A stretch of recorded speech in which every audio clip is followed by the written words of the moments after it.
I went in there as the storm was breaking, and I spent the next 3 nights in there. And it was just almost continuous thunder and lightning, massive rain, the water running off everything. And I was tucked up in this little tin.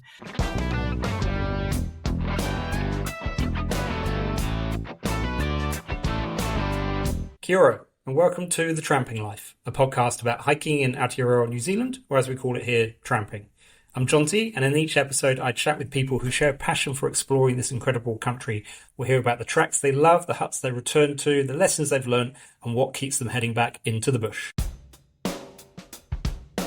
My guest today is Geoff Spearpoint, one of New Zealand's most experienced trampers, writers and backcountry advocates. Over decades he's explored some of the most remote corners of New Zealand, helped to preserve our tracks and huts, and shared his journeys through books, photography and articles that have inspired countless trampers. I'm delighted to welcome him to the podcast. Kia ora, Geoff. Thank you, Johnny. I like to start the podcast with the beginnings. What are your first memories and experiences of being outdoors? It goes right back to childhood, really. I lived in Upper Hutt, which is a suburb in Wellington, and I spent time in the local Park Hills native forest investigating nature, basically, finding birds' nests. Climbed up a kamahi tree one time to see a bird's nest, and a rat jumped out of it, and that was like a memory that still remains today. I was probably about 10. My father worked in a timber mill at one stage and had very good knowledge of native timbers. I could give him a piece of wood and he'd just know what it was just by sniffing it. I joined a youth group through a friend at school and ended up doing a walk up a local hill, Mount Climby. That's in the Rumataka Ranges. And that was a seminal change for me. It was a day trip with them, and I ended up standing on this little clear knob and seeing the Tararuas and some of the other possibilities for being out in the hills. I had to explore these places. So that's what I did with schoolmates before any tramping clubs involvement or whatever. And we had a lot of fun. We had a lot of adventures. We used a lot of the huts and tracks that had been put in by Forest Service. It was a fantastic thing I discovered existed in the hills. I had no idea as a kid that there were rivers in the mountains and things like that. We did what you do when you're young. We were more just adventuring, but ended up doing some fairly grunty trips on the tops in summer. Then tried to do the same thing in winter, and it's a whole different game, and ended up in significant strife. We went up the Neil Winchcombe Ridge, ended up on the tops, near dark, knee-deep, thigh-deep in snow, wearing a school parka. No idea, really. We had, fortunately, seen a little Forest Service bivvy. We didn't know it was there. It had only just recently gone in. And so we were able to retreat to that because we had no tent. I had a kapok sleeping bag. We were totally ill-equipped. But anyway, that bivvy saved our lives, basically, because the bivvy just rattled all night with the wind. It was just horrendous. And the next day, we got ourselves into trouble trying to find our way back down the ridge. The track was poorly marked. We ended up down another spur into another catchment and eventually got home at about, I don't know, probably 3 a.m. or something like that after trying to hitch out of the Tararuas in the dark, 2 school kids. That was a learning curve, and we knew we'd been through a bit of an adventure. And my parents were a little bit alarmed. They had a friend in the Hutt Valley Tramping Club, Malcolm McLeod, and so I ended up going along to their meetings, and I just relished the club evenings where someone would get up and talk about adventures in all sorts of parts of the Southern Alps, and that was just fantastic. Apart from that, I didn't know anyone. I hardly spoke to anyone for about a year, and I didn't have the money to do the trips that they were doing, even though it was only just cheap truck transport. That's how it was. Eventually, I broke into that group and started doing trips, and it just evolved from there. I did lots and lots of trips weekend after weekend and had the wonderful opportunity to meet a lot of very capable people in the mountains and made some very good friends. I was very lucky, and I really deeply appreciate that. Do you tend to tramp with others or solo tramping or a bit of a mixture? It's been everything. But I actually enjoy tramping with others more than I do solo. I've done a lot of solo trips, but I much prefer to share it because that's part of it for me. It's the adventure, but it's also the sharing the adventure, sparking off each other. And it's not just as 2 people, but I've been on trips of up to 50 or so people. And actually some of those larger trips have been a hell of a lot of fun. Everyone I'd suggest it to would say, I wouldn't want to do that. But actually, if they were there, they would have enjoyed it as much as me. Do you tend to be the instigator of trips? Are you poring over topo maps, or you tag along to trips that others have organised? I've done both in different parts of my life. When I was younger, I was driving everything and I led a lot of trips, lots and lots of trips. These days, I'm quite happy to fall onto the back of other people's trips, but I also have my own missions and ideas, and so I lead those. Arnold Heine and John Rundle, they were two seminally important people in my life in those early days, and they had a similar focus of transalpine journeys. Initially, it was North and South Islands. I was based in Wellington, the Ahumanawa, Hurirawa, Rakumura range. They were all part of my journeys, Honokawa, and of course, Ruapehu and all its moods. I got into climbing, spent a lot of time at Bering Head, thoroughly enjoyed myself out there, climbing all day, having big driftwood fires at night. Fantastic. What was the gnarliest or most ambitious trip that you did? There's been lots of memorable trips. Spent 2.5 months in the Western Fields with a couple of friends in the Hutt Valley Tramping Club, Dick Corrin and Jim Finch, John McDonald, in the dusky and doubtful sound areas where we travel around the different fields and then go and do trips on the tops. The Lord Range and the gardens in Barlow River in 1971-72. That was about 16 days. There were quite a lot of events happened on that. We had a tent blown to bits, but we got all the way through. Enthusiasm of youth. Day crossing of the Garden of Eden from Canterbury to Harry in a day was a 24-hour challenge I'd set myself some years beforehand. I tried 3 or 4 different times, and eventually with Phil Novus we did that, and that was quite satisfying.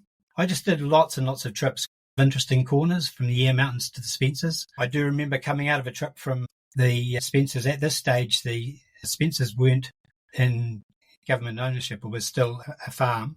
The guy who managed it was notoriously difficult to get permission off at times to get into the area, and we were on our way out. He's trundling up the road on a bulldozer, and we're coming down towards the road, and he sees us and says, "Who gave you permission to be up here?" And one of the other guys on the trip I was with, without blinking an eye, just says, "You did. We rang you." And he gave a completely false spiel. But anyway, within a few seconds, we were all good mates. We had a good old chat.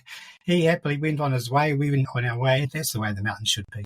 For about 15 years, I've been leading trips each year in February to one of the various ice plateaus or glaciers. We've been all over the place from all the way through from the Bracken down to not quite the Darrans, but certainly the Olivines, Mount Cook, all those areas.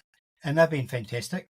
On one of those trips, 2011, we were in the Godley Valley and we were camped by the lake, at the head of the lake. We'd spent the day on very steep, very loose moraine walls getting through to the head of the lake. Been using a rope to get down through some of that stuff. I look back up at those cliffs and there's just loose boulders everywhere.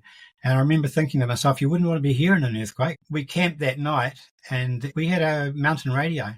And the mountain radio was late coming on. And eventually a guy came on to say that he was doing the report because the guy who normally did it, his house was trashed in Christchurch. And he started talking about numbers of people dead. And that's really quite hard to comprehend. It was a very surreal moment to be going through that. At the very time that earthquake happened, we were in the probably most vulnerable place getting down. So how nothing moved, I do not know.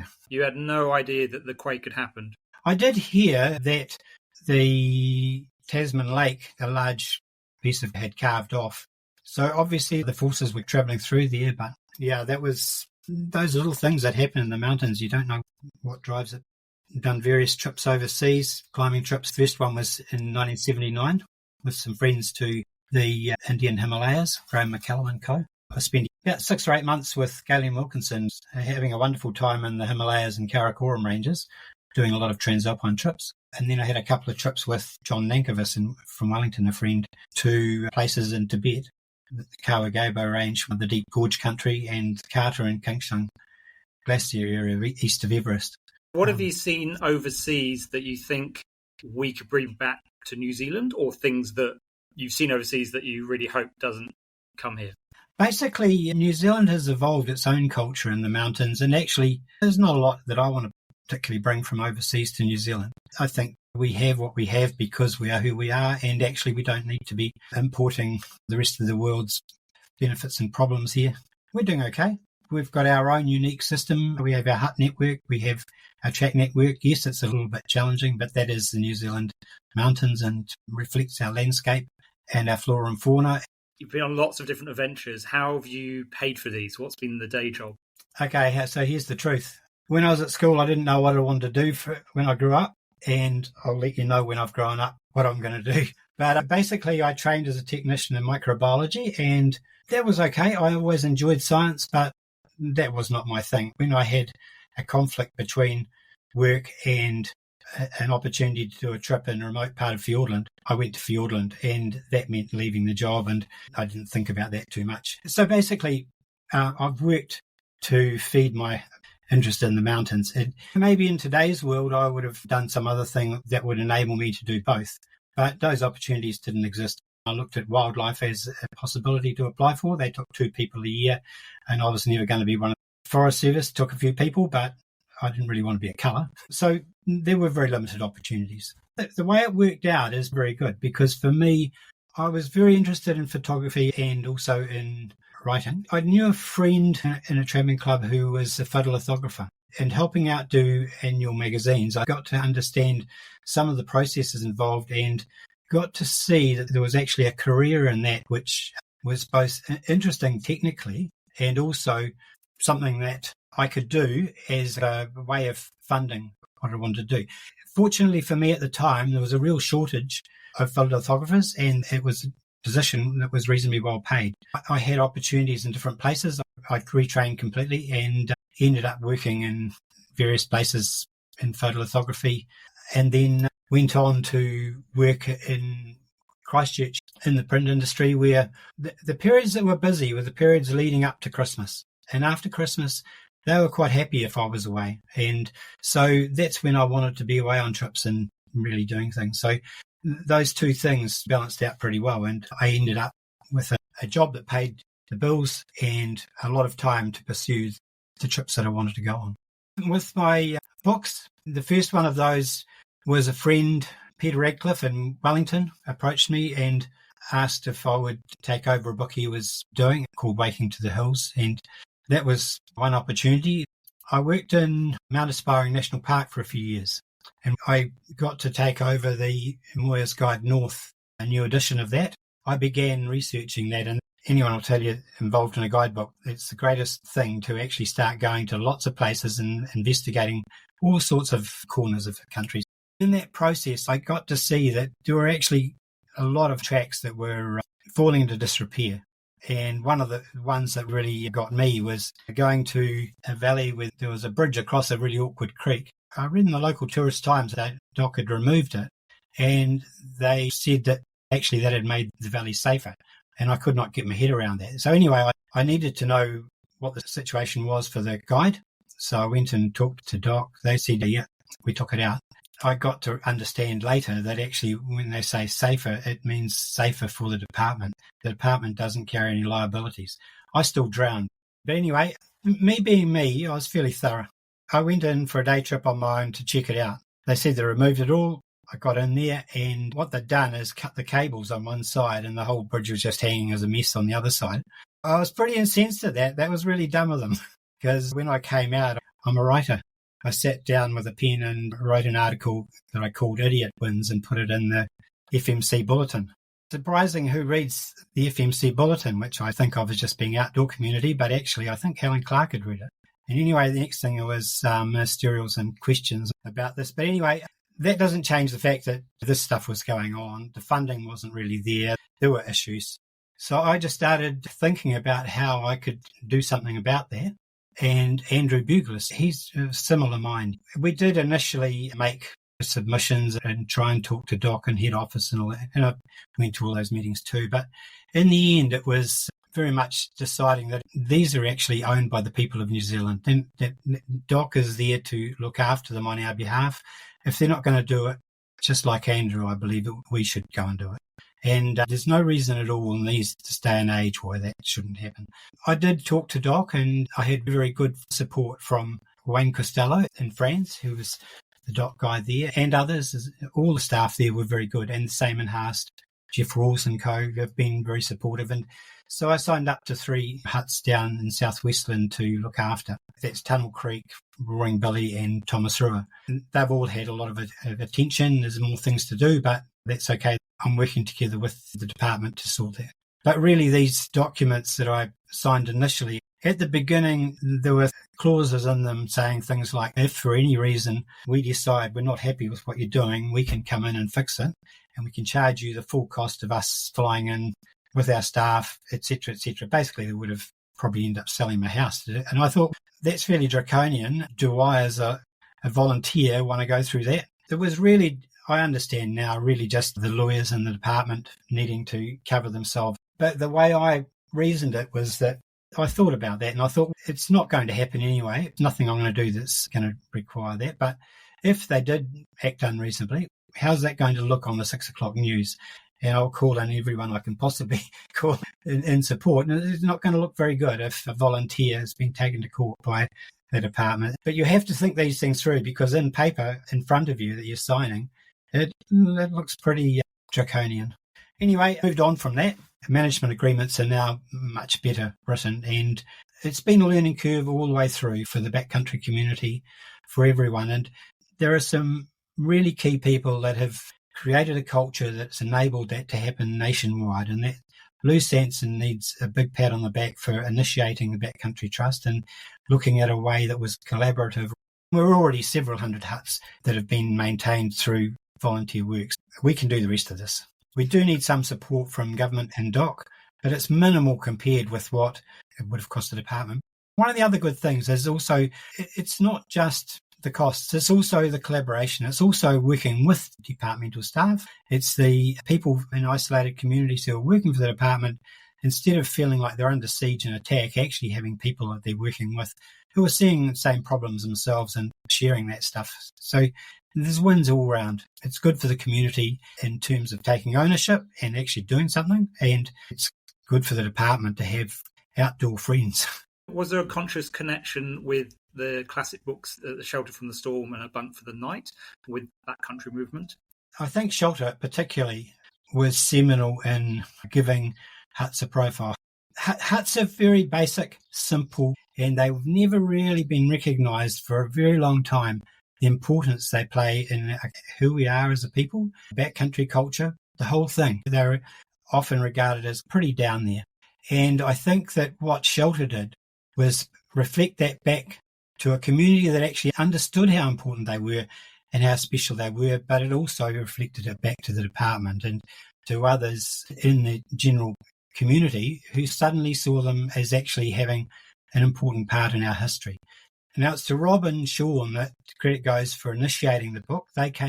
Rob came and visited me and looked through my photos, and he could see that I filled a big hole that neither of those had. So that worked out as a really good trio. And we had a fantastic trip with John Rhodes to the middle crossing, the Tararuas, and sat in Mangahuka and fleshed out the overall framework of what we could probably do. And that was a wonderful trip. But I think there was another aspect to it, and that is that we had 3 guys with an idea of the driver and photos, but it needed publishing support. And so the 3 of us went away. We divided the book up into different patches and different arenas, and we each beavered away on those, flicked them backwards and forwards with each other, and then sent the whole thing to Robbie at Robbie Burton.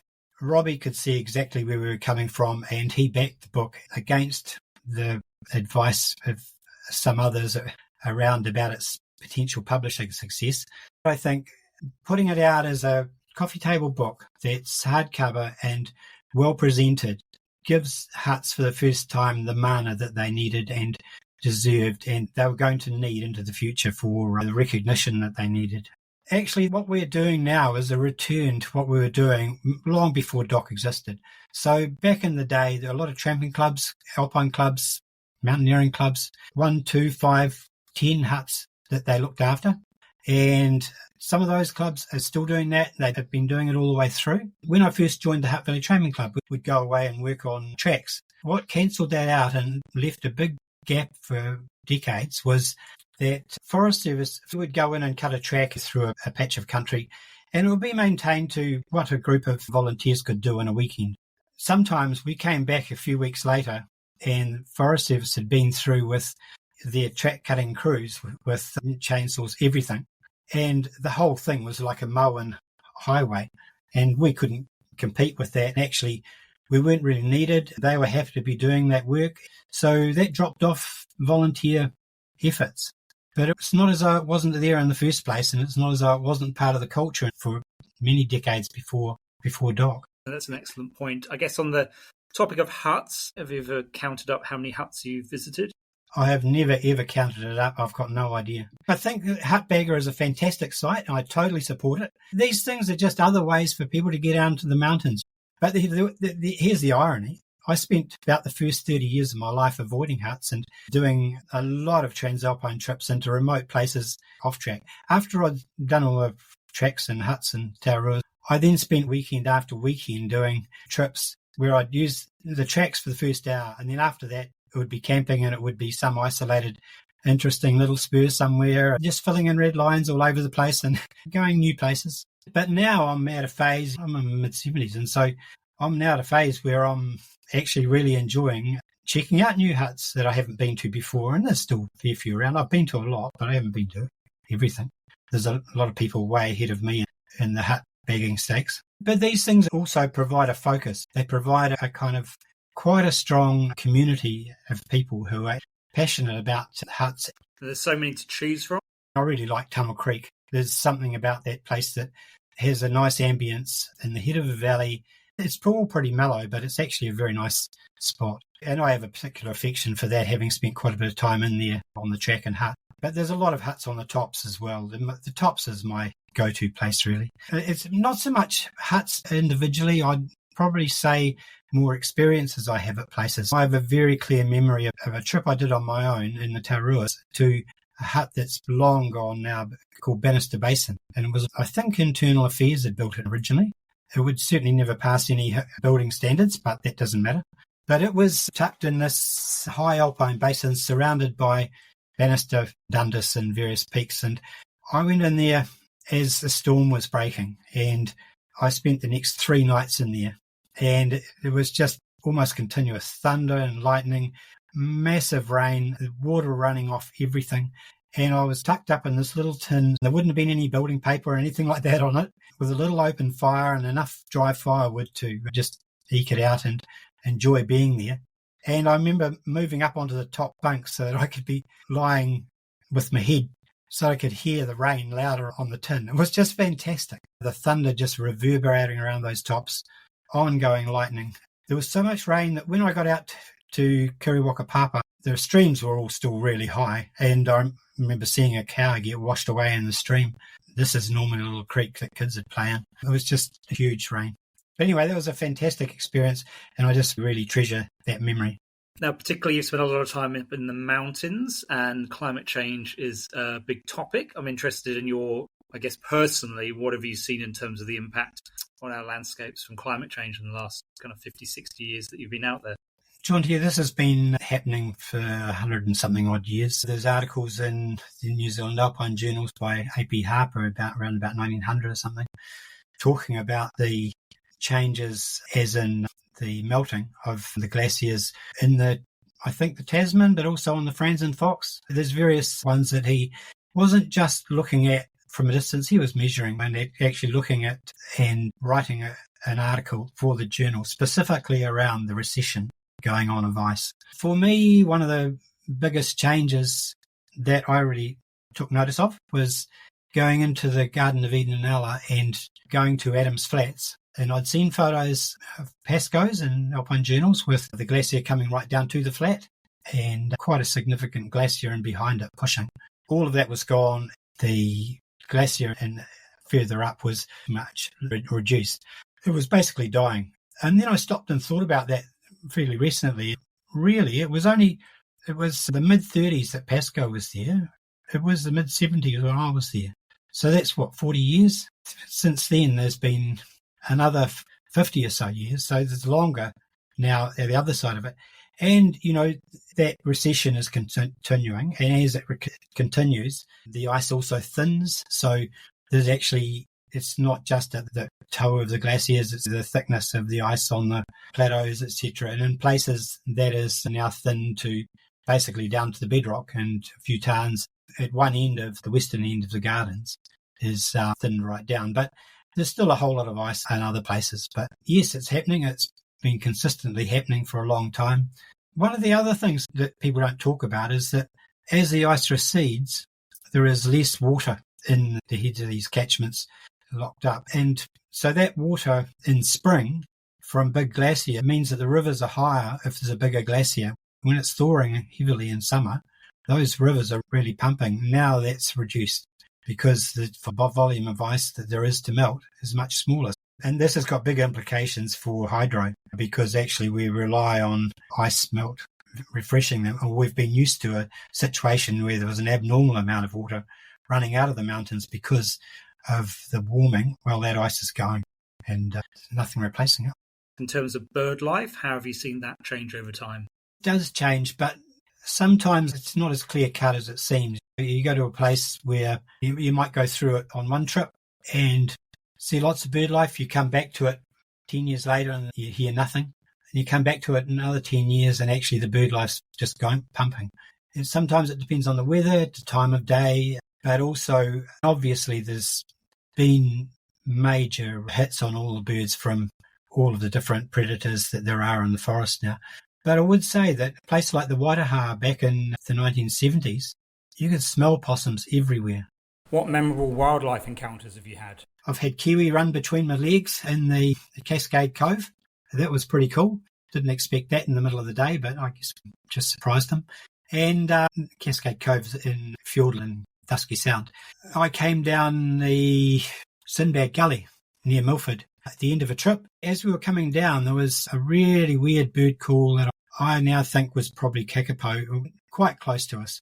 But we had neither the time nor the whatever to go looking. It was hosing. Later on, I discovered that, they're still in Sinbad Gully. There's memories I have of being in the Ada Valley near Lewis Pass one winter, and this was right in the dead of winter, August. All of a sudden, in the trees just above us, only 10, 15 metres away, really strong, intense calls. I get out and I start looking up what it might be in terms of birds, and the only thing that comes up anything close is laughing owl. And guess what? They were recorded in that region not actually that many decades before. So who knows? They're just little possibilities. But every trip in the hills is a botanical or a flora fauna trip. And if you're not looking at the flora and fauna, you've got to ask yourself why you're there. It's part of understanding what you're walking through and what you're seeing. It adds so much to the journey. This is bushcraft. The fundamentals of bushcraft is just one word: observation. And it starts with recognising what plants are. Then it comes to a point of understanding why they're there and actually what the terrain is that's enabling them to be there and what their growing conditions are, etc. And same with the birds flying around, why they're this place in this time of year and another place in another time of year. There is so much information out there that most of us walk past and don't see and notice, but it's all there to see. Now, you've obviously done a huge amount. Do you have anything left on your bucket list of places you want to either go to for the first time or revisit? I've got lots of places still to go, but I'm at a happy stage where I've looked at all the places that were really itching. I've mostly covered most of that off. There's a few little places here and there, but they're really little corners, and I'm having to find interesting ways to get in and out of them to make a trip of it. I want to do a trip along the Grey Glacier. I've never been on that, and I need to go and check that out. It's an awkward little place to get to, but not that hard. Along from Sealy Pass towards Denison Pass, along the main divide, there's a section there. I'd love to go and have a wander, and I'll do that at some stage. But other than that, sometimes it's repeating trips or going to areas that I've been to before that I actually just really enjoy.